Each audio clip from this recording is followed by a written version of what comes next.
नमस्कार, स्वागत है आपका एक बार फिर से हमारे YouTube चैनल पे। आज के इस वीडियो में एक बार हम फिर से बात करने वाले हैं आरओ एआरओ और अधिशासी अधिकारी के लिए जो कुछ महत्वपूर्ण करंट अफेयर्स हैं इस साल के जनवरी से लेकर अगस्त तक के जो भी करंट अफेयर्स हैं उनके बारे में हम डिस्कस करने वाले हैं। तो चलिए शुरू करते हैं आज का पहला क्वेश्चन। आज का जो पहला क्वेश्चन है कि INS सतपुड़ा ने किस देश में आयोजित नौसैनिक अभ्यास कोमोडो में भारत का प्रतिनिधित्व किया है? तो ये किया है इंडोनेशिया में। अगला आपका क्वेश्चन है कि हाल ही में पद्म पुरस्कार विजेताओं को 10,000 मासिक पेंशन देने की घोषणा किस राज्य ने की है? तो जितने भी पद्म पुरस्कार विजेता हैं मीन्स उस स्टेट के, तो उनको क्या मिलेगा? 10,000 मासिक पेंशन मिलेगा और ये घोषणा की है आपके हरियाणा सरकार ने।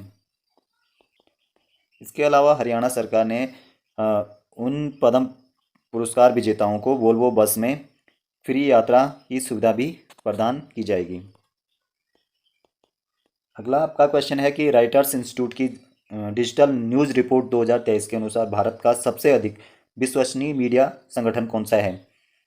तो डिजिटल न्यूज़ रिपोर्ट 2023 के अनुसार भारत का जो सबसे विश्वसनीय मीडिया संगठन है वो डीडी इंडिया है। विश्वसनीयता के मामले में DD India 70%, all India radio 69% और टाइम्स ऑफ इंडिया 69%। केंद्रीय मंत्री धर्मेंद्र प्रधान ने किस अफ्रीकी देश में नई दिल्ली से पहली कृषि सेच परियोजना को प्रारंभ किया है? तो इन्होंने किया है गैबोन देश से। गैबोन क्या है? दक्षिण अफ्रीका का एक देश है जहाँ से इन्होंने कृषि सेच परियोजना का प्रारंभ किया है।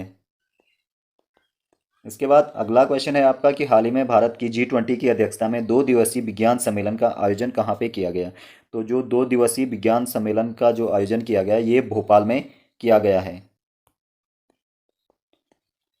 16 जून 2023 को इसका जो है 2 दिवसीय विज्ञान सम्मेलन का भोपाल में आयोजन किया गया है और इस सम्मेलन का जो विषय था वो था विज्ञान को समाज और संस्कृति से जोड़ना।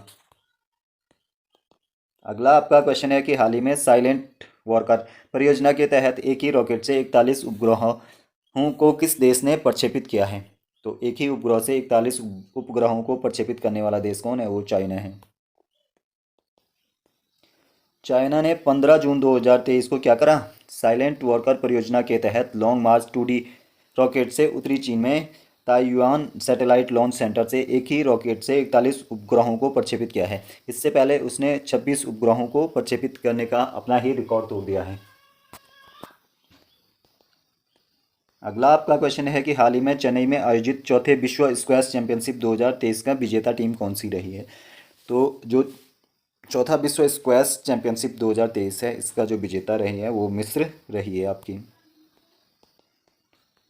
13 से 17 जून 2023 तक स्क्वैश वर्ल्ड कप का जो है आयोजन चेन्नई में किया गया था। भारत ने 12 वर्षों के बाद ये आयोजन किया है। भारत में 12 वर्षों के बाद ये आयोजन किया गया है। फाइनल में जो है मिस्र ने मलेशिया को 2-1 से हराकर विश्व स्क्वैश चैंपियनशिप 2023 को जीता है। अगला आपका क्वेश्चन है कि हाल ही में वर्ष 2021 का गांधी शांति पुरस्कार किसे प्रदान किया गया है? तो जो 2021 का गांधी शांति पुरस्कार है ये आपका दिया गया है गीता प्रेस गोरखपुर को दिया गया है। प्रधानमंत्री नरेंद्र मोदी की अध्यक्षता वाली जूरी ने गीता प्रेस गोरखपुर को वर्ष 2000 के लिए गांधी शांति पुरस्कार के लिए चुना है।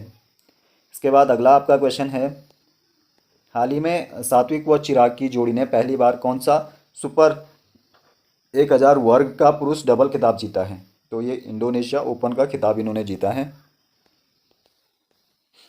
भारत के सात्विक साईराज और चिराग शेट्टी की जोड़ी ने इंडोनेशिया के जकार्ता में इंडोनेशिया ओपन बैडमिंटन चैंपियनशिप 2023 में पुरुष डबल का खिताब अपने नाम किया है। अगला आपका क्वेश्चन है कि हाल ही में गोधन न्याय योजना कहाँ पे प्रारंभ की गई है? तो जो गोधन न्याय परियोजना है वो झारखंड में स्टार्ट की गई है। इसके बाद अगला आपका क्वेश्चन है कि हाल ही में 21 जून 2023 को अंतर्राष्ट्रीय योग दिवस का कौन सा संस्करण आयोजित किया गया है?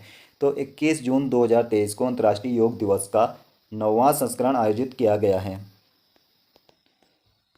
प्रधानमंत्री मोदी ने न्यूयॉर्क में यूएन मुख्यालय में योग दिवस कार्यक्रम में भाग लिया है। इस वर्ष की जो इसका जो थीम था वो था योगा फॉर वसुदेव कुटुंबकम का। अगला आपका क्वेश्चन है हाल ही में स्थानीय प्रकाशकों की सहायता के लिए भारतीय भाषा कार्यक्रम किसने प्रारंभ किया है? तो भारतीय भाषा कार्यक्रम का जो प्रारंभ किया है वो गूगल ने किया है। गूगल ने भारतीय भाषा कार्यक्रम का प्रारंभ किया है स्थानीय प्रकाशकों की सहायता के लिए। इसके बाद अगला आपका क्वेश्चन है कि हाल ही में विश्व प्रसिद्ध भगवान जगन्नाथ की रथ यात्रा का आयोजन कहाँ पे हुआ है? तो विश्व प्रसिद्ध भगवान जगन्नाथ की जो रथ यात्रा का आयोजन होता है वो होता है उड़ीसा में। और यह जो यात्रा है यह आषाढ़ माह के शुक्ल पक्ष की द्वितीय तिथि से शुरू होकर दशमी तक चलती है।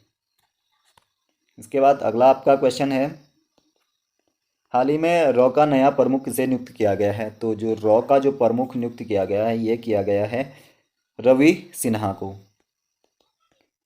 इससे पहले जो रॉ के प्रमुख थे वो सामंत गोयल थे।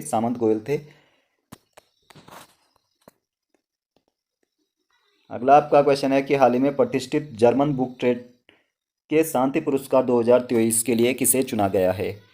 तो जर्मन बुक ट्रेड के शांति पुरस्कार 2023 के लिए सलमान रुश्दी को चुना गया है। मिडनाइट्स चिल्ड्रन और द सैटेनिक वर्सेस के प्रसिद्ध ब्रिटिश अमेरिकी लेखक सलमान रुश्दी को जर्मन बुक ट्रेड के शांति पुरस्कार 2023 से सम्मानित किया गया है। अक्टूबर 2023 में ये सम्मान इनको दिया गया है। अगला आपका क्वेश्चन है कि हाल ही में भारत के रक्षा मंत्री राजनाथ सिंह ने किस देश को INS कृपाण उपहार देने की घोषणा की है? तो INS कृपाण को वियतनाम को रक्षा मंत्री राजनाथ सिंह ने भेंट करने यानी उपहार देने की घोषणा की है। इसके बाद अगला आपका क्वेश्चन है कि हाल ही में स्काई ट्रैक्स ने वर्ष 2023 का विश्व का सबसे अच्छी विमानन कंपनी का पुरस्कार किसको प्रदान किया है? तो जो सबसे अच्छी विमान सेवा का जो पुरस्कार दिया गया है ये सिंगापुर की एयरलाइंस को दिया गया है, जबकि दूसरे नंबर पे कतर एयरलाइंस और तीसरे नंबर पर निप्पॉन एयरलाइंस रहा है। हाल ही में भारतीय सेना ने कहां पर अग्निशास्त्र 1 सैन्य अभ्यास का आयोजन किया है? तो अग्निशास्त्र 1 का जो अभ्यास किया है ये लद्दाख में किया है। इसके बाद अगला आपका क्वेश्चन है कि हाल ही में उच्च शिक्षण संस्थानों की छात्राओं के लिए किस राज्य ने ट्रांसपोर्ट वाउचर योजना का प्रारंभ किया है? तो ट्रांसपोर्ट वाउचर योजना का प्रारंभ जो किया है ये राजस्थान सरकार ने किया है।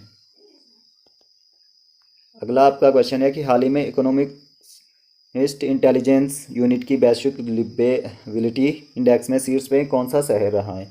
तो ये रहा है आपका वियना।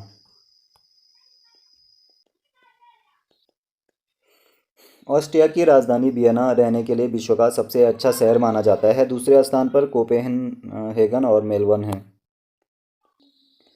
इसके बाद अगला आपका क्वेश्चन है कि हाल ही में संयुक्त राज्य अमेरिका के नेतृत्व वाले आर्टेमिस मिशन समझौते का 27वां सदस्य कौन बना है? तो भारत इस मिशन का 27वां सदस्य बना है। तो आज की वीडियो में हमने कुछ महत्वपूर्ण करंट अफेयर्स डिस्कस करे हैं। आई होप कि आपको वीडियो पसंद आया होगा। वीडियो पसंद आए तो बने रहिए चैनल के साथ। तब तक के लिए धन्यवाद।